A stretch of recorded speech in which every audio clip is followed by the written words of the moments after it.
안녕하세요, 축진먹입니다. 리버풀이 압도적인 1위를 달리고 있는 가운데 그 아래 구간은 엄청나게 촘촘하게 진행되고 있는 프리미어 리그입니다. 리버풀이 벌써 2위와의 승점 차를 5점 차이로 벌렸고요. 아스날, 토트넘, 본머스가 차례로 승점 10점으로 2, 3, 4위에 위치해 있습니다. 그리고 크리스탈 팰리스가 상당히 선전하고 있는 모습이고요. 첼시와 맨유는 이번 경기로 인해서 승점 차가 1점 차이로 줄어들었습니다. 그리고 아직까지도 승점을 따지 못한 팀 울브즈가 있는데요. 어느 정도 전력 약화가 있어서 승점을 따기 어려울 거라는 그런 예상들이 있긴 했지만 5라운드에서 전패를 했다는 거 정말 좋지 않은 상황입니다. 이번 영상은 프리미어리그 빅6 팀의 경기 위주로 이번 라운드 간단하게 돌아보는 시간을 갖도록 하겠습니다. 먼저 첫 번째 리버풀 대 에버튼입니다. 리버풀이 에버튼을 홈으로 불러서 2대1 승리를 거뒀고요. 전반전만 봤을 때는 리버풀이 원하는 공격 작업들이 꽤 많이 나왔어요. 아무래도 아틀레티코 마드리드전, 그러니까 챔피언스리그 직전 경기에서부터 경기력이 좀 개선된 느낌이 있어서 그런 흐름이 이어지지 않았을까 싶고요. 그리고 리그 초반 4경기와는 저는 그래도 살짝 다른 분위기가 있었다고 생각합니다. 리그 초반 4경기는 우여곡절 끝에 승리가 주어졌다, 뭐 이런 느낌으로 보자면 이번 에버튼전에서는 후반전에는 그래도 경기력이 조금 처지긴 했지만 전반전만 봤을 때는 리버풀이 원하는 대로 끌고 갔다고 생각을 했어요. 그리고 이 과정 속에서 흐라벤 시프트가 큰 도움이 되고 있다, 이렇게 느끼고 있습니다. 아틀레티코 마드리드전에서 흐라벤 시프트로 도움을 받고 또 흐라벤베르가 이번 경기에서도 공격적인 활약을 많이 해주면서 한 골과 한 개의 도움을 만들었죠. 그리고 리버풀이 2골을 넣고 전반 30분 정도의 라인을 좀 내리면서 압박 관리를 했거든요. 그 30분 이전의 압박 강도나 에버튼이 공격 시작하려고 할 때 바로 끊어주는 그런 것들은 저는 괜찮다고 생각을 했고요. 30분 이후부터는 좀 관리가 들어갔던 것 같습니다. 그리고 이제 후반전이었는데 후반전도 리버풀이 2골 앞선 채로 진행을 하다 보니까 엄청나게 무리한 운영을 하려고 하진 않았던 것 같아요. 근데 이제 후반전에 어느 정도 체력이 떨어지는 듯한 모습, 이런 것들도 존재했기 때문에 지금은 아직 시즌 초반 단계이고 리버풀이 많은 대회와 많은 경기를 치러야 하는 입장에서는 그런 것들을 잘 관리해야 한다고 느꼈습니다. 어쨌든 리버풀 입장에서는 이번 주 중에 컵 경기가 또 있는 만큼 로테이션 잘 돌리면서 회복을 해야겠고요. 이러니 저러니 해도 리그 5연승입니다. 리그 후반에 상당히 도움이 될 것 같고 지금 따놓은 승점이 앞으로도 더더욱 소중하게 느껴질 것 같아요. 그리고 또 한 가지 재밌는 기록이 있는데 모예스 감독이 감독 경력 중에 이 안필드로 와가지고 23번 경기를 했대요. 그 중에 단 한 번의 승리도 없었다고 합니다. 7무 16패인데 이번 경기에서도 승리하지 못했죠. 그래서 모예스가 이 안필드의 악몽을 또 언제 끊을 수 있을지도 한번 지켜봐야 될 것 같고요. 또 맥알리스터의 폼이 생각보다 빠르게 올라오지 않고 있습니다. 프리시즌부터 지금까지 사실 꽤 많은 경기를 소화하긴 했는데 우리가 아는 그런 맥알리스터의 모습이 잘 나오고 있지는 않아요. 저는 일단 공을 되게 잘 다룬다고 생각을 했거든요. 그리고 축구 도사 같은 느낌이라고 해야 될까요? 패스면 패스, 압박이면 압박, 슈팅이면 슈팅, 뭐 여러 가지 면에서 육각형 능력치를 보여줬던 선수인데 최근의 모습은 뭐 엄청 특별한 느낌까지는 들지 않습니다.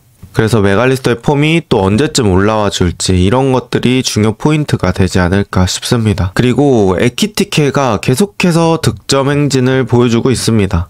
이런 것들은 상당히 기분 좋은 부분이겠죠. 이삭이 리버풀에 와 있는 상황에서 에키티케가 계속 득점 행진을 보여준다면 이삭한테도 건강한 자극이 될 것이고 에키티케 역시도 자신의 차별점을 보여주는 것 같습니다. 그리고 또 리버풀 팬분들이 기대하시는 게 있는데요. 바로 에키티케와 이삭의 동시 기용이죠. 만약에 그렇게 동시 기용이 된다면 리버풀의 포메이션은 어떻게 바뀔 것인지 뭐 이런 것들도 지켜볼 포인트가 아닐까 싶고요. 저는 이번 경기는 아무래도 슬롯 감독이 잘 만들었다고 생각합니다. 흐라벤베르 올리면서 또 전반 30분 이후에는 체력적인 조율을 가져가고 그 다음에 되게 타이트한 간격으로 두 경기가 있었는데 그 두 경기를 전승으로 만들어낸 거. 이런 것들은 슬롯이란 감독이 지난 시즌에도 우승을 만들었던 게 괜히 만든 게 아니구나 라는 걸 알 수 있는 대목이라고 생각합니다. 어쨌든 리버풀 계속해서 강력한 모습을 유지하고 있다. 이렇게 볼 수 있을 것 같아요. 그 다음 경기는 브라이튼과 토트넘의 경기인데요. 2대2로 비겼습니다. 근데 이제 토트넘 입장에서 봤을 때는 변화점이 하나 있었죠. 바로 우도기가 선발 출전했다는 건데요.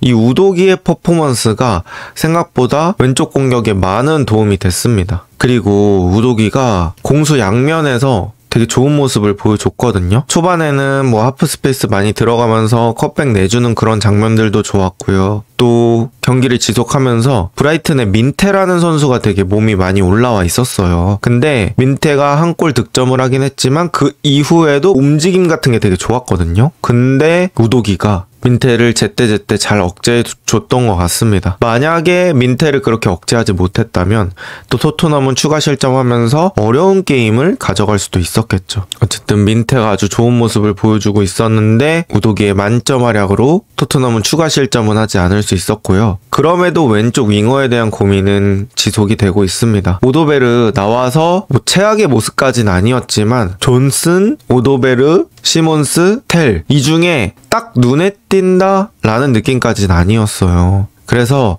이 왼쪽 윙어에 확실하게 차별점을 만들어줄 수 있는 선수가 누가 될지도 좀 토트넘에게는 중요한 포인트가 될 것 같아요. 그리고 시몬스가 교체로 투입됐는데 공격형 미드필더에 출전을 했거든요. 근데 저는 여기서 또 시몬스의 활용법을 확인해 볼 수 있었던 것 같습니다. 지금과 같이 약간은 중앙 밀집 공간에서 찔러주는 그런 창의성 같은 것들을 보유하고 있는 선수가 시몬스였고요. 또 쿠두스가 자책골을 유도했잖아요. 그래서 쿠두스 쪽으로 벌려줄 때 1대1에서 이긴 다음에 벌려준 거거든요. 그런 거 봤을 때는 시몬스가 뭐 긴 단위의 스프린트를 하면서 드리블을 하는 거 그런 거는 아직 완벽하지 않을지 몰라도 짧은 단위 그러니까 스프린트는 좀 적고 대신 공간이 더 좁은 상황에서 세밀하게 제쳐서 볼을 방출해주는 그런 능력은 또 시몬스가 괜찮다고 느꼈습니다. 물론 다른 경기도 계속 많이 뛰어봐야겠지만 일단은 공미에서 확실히 괜찮은 모습이 좀 있구나 라는 걸 느꼈고요. 다음 시몬스의 활용법은 어떻게 될지 또 기대를 해보겠습니다. 결국에 토트넘이 2대0에서 2대2를 만들었잖아요. 이런 것들이 저는 토트넘이 많이 잘 되고 있다는 증거라고 생각해요. 막판까지 포기하지 않고 끝까지 따라가는 그런 분위기는 충분히 칭찬할 수 있다고 생각하고요. 그 다음에 이제 본머스전 한번 지고 나서는 2승 1무를 보여주고 있습니다. 그래서 상승 흐름이 이어지고 있고 이런 것들이 저는 되는 팀이라고 느껴집니다. 그러니까 되는 팀은 뭐 질 게임을 비기고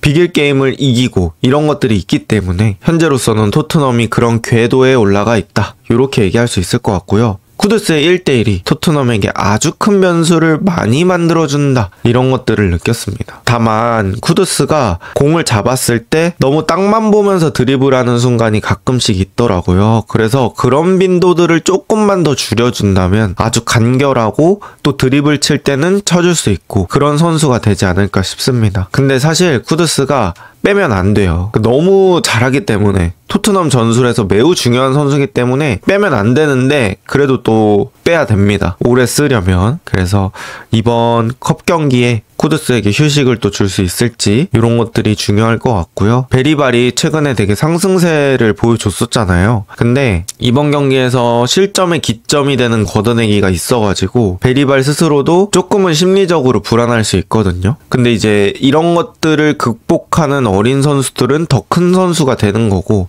그렇지 못한 선수들은 그저 그런 선수가 되는 건데 이 베리발이라는 선수가 또 멘탈 극복해서 좋은 모습을 보여줄지 기대를 하도록 하겠습니다. 그래도 전반전에는 좀 아쉬웠었는데 후반전에는 조금씩 자신의 리듬을 찾는 것 같긴 하더라고요. 어쨌든 토트넘의 2대2 따라가는 흐름을 보여줬다. 이렇게 볼 수 있을 것 같습니다. 그 다음 맨유가 첼시를 2대1로 꺾었습니다. 가장 중요했던 사건이 있었죠. 바로 산체스의 퇴장 사건인데 1대1 상황에서 사실 산체스가 당연히 축구 선수라면 알 거예요. 거기서 발을 걸면 퇴장이라는 거. 그리고 경기 시작한 지 4분밖에 안 됐다는 거. 근데 뭔가 이런 수비 쪽의 선수들은 그런 것들을 본능적으로 막지 못하나 봐요. 예전에 막 살리바 같은 선수도 1대1 상황에서 선수 잡아 끌어가지고 퇴장당하고, 골키퍼들도 이런 경우들 되게 많잖아요. 그래서 우리가 밖에서 볼 때는 그냥 먹히면 되는 거 아닌가? 이렇게 생각을 하는데, 그게 그 찰나의 순간에는 발 뻗고 이런 게 참기 힘들어지는 것 같습니다. 일단 먹히지 말자, 이런 생각이 무의식 중에 먼저 머리에 들어가는 것 같습니다. 그런데 지금 맨유의 득점 장면에서는 세슈코, 은베모, 바인드르 셋이 정말 각자 역할을 잘해줬어요. 특히나 이 바인드레킥이 지난 시즌에 비해서 눈에 띄게 향상됐다는 느낌이 있거든요. 풀럼전에서 쿠냐한테 한 번에 전환해주는 롱킥, 또 이번 경기에서도 롱킥을 딱 세슈코 머리에 갖다 주면서 세슈코가 머리로 잘 떨궜고, 이게 이 승부를 가른 순간이 되었거든요. 그래서 이 바인드의 킥이 맨유에게도 아주 큰 도움을 보여주고 있다, 이렇게 볼 수 있을 것 같아요. 그리고 이제 또 추가적으로 이슈가 됐던 게 마레스카의 수비적인 교체 결정인데요. 이제 한 명 퇴장 당하고 0대0 상황에서 수비적인 결정, 어느 정도 이해를 할 수 있긴 해요. 근데 수비적으로 게임을 한다고 했을 때는 결국에 득점은 역습이나 뭐 세트피스에서 만들어야 하는 건데, 역습할 수 있는 자원을 다 남겨놓지 않았던 게 결과적으로는 아쉽게 되었습니다. 그리고 파머라는 공격적인 자원을 빼고 또 들어온 선수가 안드레이 산투스 같은 선수이기 때문에 뭔가 강력하게 따라잡아야겠다라는 느낌까지는 안 들었어서 결과론적으로는 아쉬운 교체설이 됐습니다. 그리고 이제 이러한 교체를 마레스카한테 질문을 했어요. 교체 관련으로 인터뷰 내용이 있었는데 한번 볼게요. 마레스카가 그렇게 교체 카드를 가져간 이유는,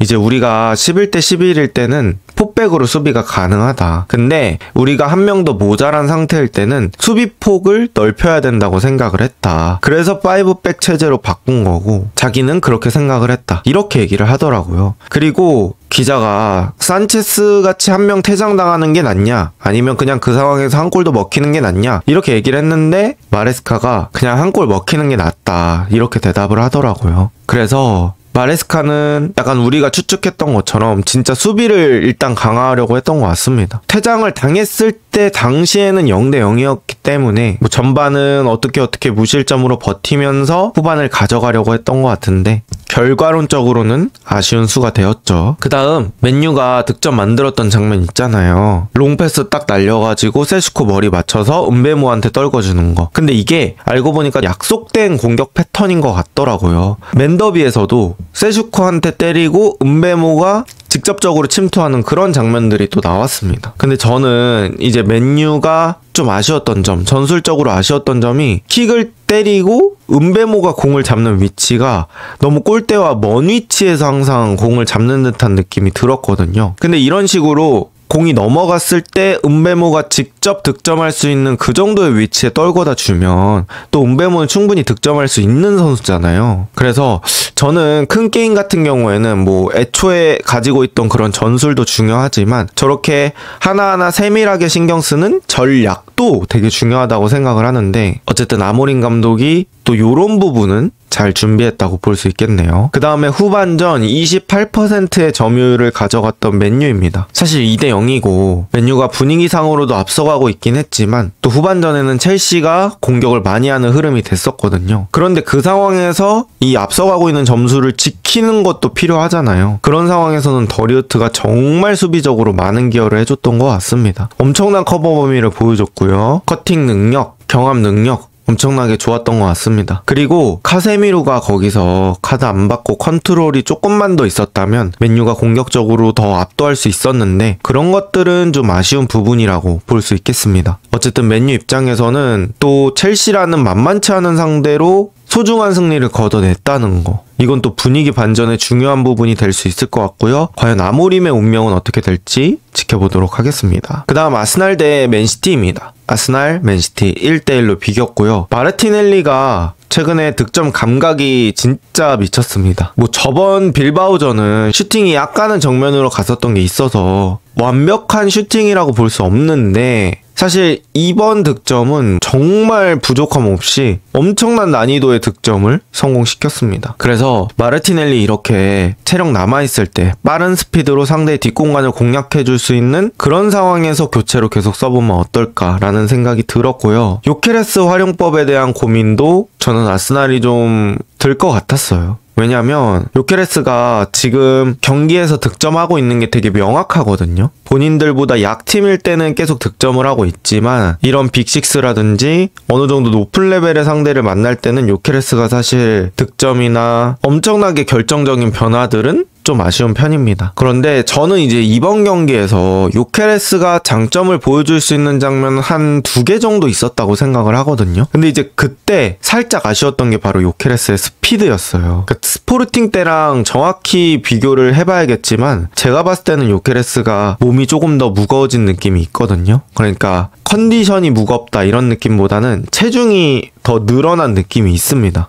그래서 요케레스가 자신이 가장 장점을 보여줬을 때 어떤 몸이었는지, 또 프리미어리그에서 살아남으려면 스피드에 집중을 해야 될지 피지컬에 집중을 해야 될지 이런 것들을 또 고민해보면 좋지 않을까 라는 생각이 있습니다. 그 다음 이제 맨체스터 시티 얘기인데요. 맨체스터 시티는 후반에 극한으로 라인을 내리는 변화를 가져갔습니다. 자신의 전술보단 승점이 더 중요한 축구를 보여줬고요. 근데 뭐 후반에 막 75분 이때부터 잠그는 게 아니라 거의 후반을 통으로 맨시티가 잠궜기 때문에 사람들이 더 놀랄 수밖에 없었던 것 같고요. 확실히 맨시티가 다른 시즌과 달라졌다고 느끼는 게 이번 시즌 점유율 8위입니다. 부임한 모든 시즌에서 점유율을 1위를 달성하고 있던 팀인데 이번 시즌은 확실히 달라진 모습들이 있고요. 또 챔피언스 리그가 금요일에 있었기 때문에 그런 체력 관리 측면으로도 이런 수비적인 선택을 하지 않았나 싶습니다. 그리고 이제 홀란드에 대한 활용법이 저는 더 다채로워졌다고 느꼈어요. 그래서 홀란드가 너무 위쪽에 고정되어 있기보다는 내려오면서 유동적으로 좀 움직여주고 홀란드도 이에 적응한다는 느낌이 좀 있거든요. 그래서 뭐 승리를 놓친 거는 시티 입장에선 좀 아쉬울 수 있죠. 그런데 저는 펩이 충분히 납득이 가는 경기 운영을 했다고 생각합니다. 맨체스터 시티도 맨더비 이후에는 그래도 상대들이 좀 강했어요. 어떻게 보면 맨더비도 더비기 때문에 까다로운 경기, 또 나폴리도 결코 쉬운 상대 아니죠. 그 다음에 아스날까지 해서 2승 1무를 만들어냈다는 거, 그래서 최근에는 맨시티 분위기가 나쁘지 않다는 거, 이런 부분들이 있기 때문에 또 시티가